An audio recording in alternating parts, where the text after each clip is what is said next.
voilà. Ah oui. Salut. Ça c'est la vraie lavande. Générique. Est-ce qu'il faut aller jusqu'à tirer à boulet rouge sur les huiles essentielles, notamment celle de la lavande?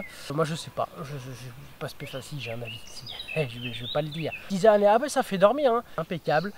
Par contre, à partir de 3 h du matin, il faut aller uriner tous les quarts d'heure 1 litre de lavande. Et alors là, c'est le drame. C'est pas dans un bol avec une bougie en dessous, on fait chaud. Alors ça, surtout pas. Hein. Salut à toi, bel apprenti. À la croisée des mondes scientifiques et paysans, entre histoire, science et magie, je te propose de partir ensemble à la découverte des plantes médicinales.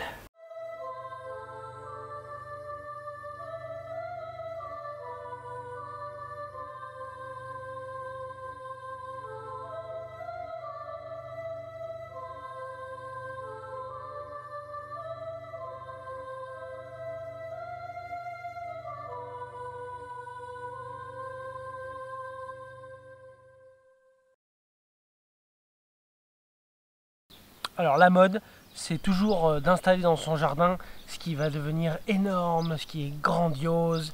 Et bien là, c'est tout le contraire. Et ouais, parce que si vous voulez quelque chose de grandiose, il faut prendre de lavandin, mais en termes de principe et d'effet, eh ben c'est pas fou. Alors que la lavande vraie, cette fois-ci la Lavandula angustifolia, eh ben elle va être plus petite, elle va produire un peu moins, mais par contre les principes et toutes les propriétés qu'on accorde à la lavande, ils vont être vérifiés avec cette lavande-là, la lavande vraie, la lavande angustifolia ou Lavandula officinalis. Et on l'appelle aussi garde-robe. Et donc si jamais vous en avez devant chez vous et que vous ne savez pas quoi en faire, eh bien, vous pouvez déjà en récolter quelques brins et les mettre directement dans les cases du dressing. Ça va faire fuir les mites et ça c'est bien connu depuis très longtemps pour ça.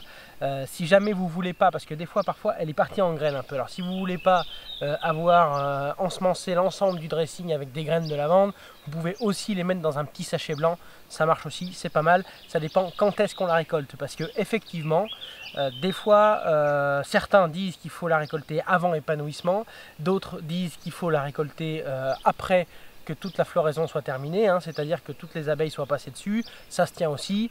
Donc moi, qu'est-ce que je fais? Eh ben je fais pendant. Voilà, c'est après l'épanouissement, mais c'est avant la fin de la floraison. Voilà, comme ça, au moins j'ai la saveur, et visiblement la saveur est plutôt bien réussie. Parce que dans ma gamme de tisanes que je fais, il y a une tisane qui s'appelle la Yogi. C'est vrai que je fais des produits assez spécifiques, donc forcément chacun a une préférence dans les produits que je fais. Il y en a qui aiment plutôt ça, et beaucoup, alors que l'autre va pas forcément l'apprécier, d'autres ça va être plutôt ce produit là. Et alors s'il y a bien un produit qui fait l'unanimité, c'est la tisane Yogi. J'ai dû réussir le bon équilibre à l'intérieur de cette composition. Et c'est une tisane qui va, et l'effet doit s'en ressentir, hein. C'est parce que c'est une tisane qui va être sédative, qui va agir sur le système nerveux de façon calmante. Et donc elle fait l'unanimité pour le coup, hein. J'ai des gens qui me disent, moi quand je ne sais pas quoi offrir, je veux être sûr de mon coup, j'offre une Yogi. Donc je peux vous dire que cette plante, elle est vraiment appréciée en tisane, hein. Bon, c'est pas uniquement pour les mythes, hein. La lavande, qui vient du latin lavar, qui veut dire laver. Peut-être parce que les Romains, ils en faisaient des décoctions, ils rassemblaient plein de lavande, là, ils rassemblaient des poignées de lavande, ils faisaient bouillir ça dans 1 litre d'eau pendant 10 minutes, vraiment en forme de décoction, hein, et puis verser dans l'eau du bain. D'après que même pour l'eczéma, c'est pas mal, alors je sais pas, c'est à essayer, hein. Il y avait des emplâtements aussi au Moyen-Âge pour combattre la peste. Alors c'est vrai que dans mon entourage, j'ai pas eu spécialement de cas de peste, alors j'ai pas pu faire l'essai, hein, mais par contre, en termes de sédatif du système nerveux, ça pour le coup ça fonctionne, hein. C'est une vraie plante anxiolytique. Elle va calmer, hein. Peut-être pour ça qu'elle fonctionne bien, hein, dans ma gamme de tisanes, hein. Peut-être qu'on vit dans un monde stressé, je sais pas si particulièrement vous êtes stressé, hein. Mais c'est peut-être pour ça qu'elle fonctionne bien cette plante aussi, hein, ouais. On a peut-être besoin de lavande vraie au final. Voilà. Et donc de cette plante, on peut aussi en extraire une huile essentielle. Alors là, je vais être assez modéré, hein. Une erreur est plus vite réalisée en aromathérapie qu'en phytothérapie, hein. Donc c'est vrai que l'aromathérapie, c'est pas une médecine douce.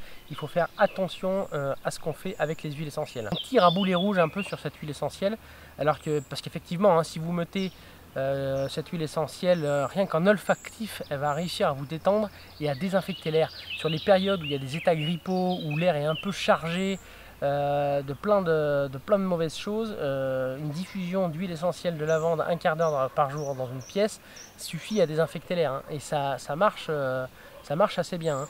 Après, on tire à boulet rouge dessus parce qu'effectivement, quand on va faire l'huile essentielle, on peut y trouver des allergènes. Alors, moi je sais pas, je suis pas spécialiste, j'ai un avis, je vais pas le dire. Mais voilà, si jamais vous avez des avis particuliers, si vous pensez qu'il faut rester modéré effectivement sur l'utilisation de cette huile essentielle, ou si plutôt l'inverse, faudrait arrêter de tirer à boulet rouge sur ce genre de produits magiques, peut-être que ça fonctionne trop, oui, on ne sait pas, hein. Eh bien, vous pouvez me le dire dans les commentaires. Vous pouvez l'associer à la grande camomille, hein. J'ai déjà fait une vidéo sur le sujet, et également à la verveine. Voilà, vous faites cette association là, camomille, verveine, grande camomille, lavande et verveine, et là vous allez peut-être arriver à faire une belle tisane. Et donc si jamais il vous arrive d'utiliser de l'huile essentielle de lavande en diffusion, donc soit sur un petit coton comme ça, vous laissez diffuser, vous mettez quelques gouttes d'huile essentielle, ou sur un oreiller, voilà. Soit si vous voulez l'utiliser en diffusion dans une pièce, c'est un quart d'heure par jour, et c'est avec un système Venturi, ça s'appelle. C'est pas dans un bol avec une bougie en dessous, on fait chaud. Alors ça, surtout pas, hein. C'est valable pour toutes les huiles essentielles. On ne fait jamais chauffer les huiles essentielles. Vous allez faire dégager des vapeurs qui vont vraiment pas être bonnes. Donc soit on l'utilise comme ça de façon naturelle et la diffusion se fait de façon naturelle, soit on utilise un système Venturi. Ah, puis alors vous n'avez pas l'odeur, hein, mais peut-être que vous la connaissez.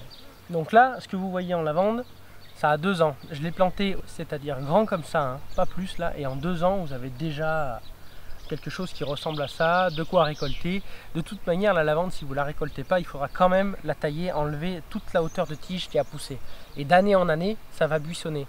Donc autant la récolter et puis profiter de ses bienfaits. Salut!